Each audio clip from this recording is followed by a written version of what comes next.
জন্মদিনের আবহে মুগ্ধতা ছড়ালেন মিম। ঢাকায় চিত্রনায়িকা বিদ্যা সিনহা মিমের জন্মদিন 10 নভেম্বর।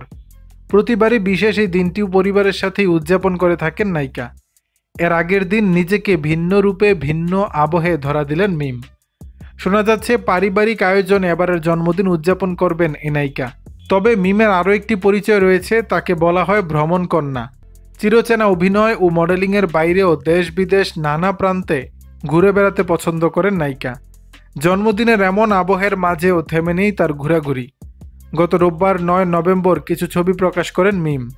সেখানে দেখা যায় কক্সবাজার সমুদ্র সৈকতে এক দুর্দান্ত সময় কাটছে তার। যদিও ছবিগুলো তার আগের দিনে তোলা বলে উল্লেখ করেছেন নায়িকা। জন্মদিনের দুদিন আগে কক্সবাজার ভ্রমণে ছিলেন নায়িকা। ফেসবুকে পোস্ট করা একাধিক ছবিতে দেখা যায় গোলাপি পোশাকে সমুদ্র, রোদ আর আকাশের মিশেলে এক অনন্য সৌন্দর্যে ধরা দিয়েছে মিম। এ সময় সৈকতের হাওয়া আর সূর্যাস্তের আভায় তার নির্মল হাসি যেন সুখ ও শান্তির গল্প তুলে আনে।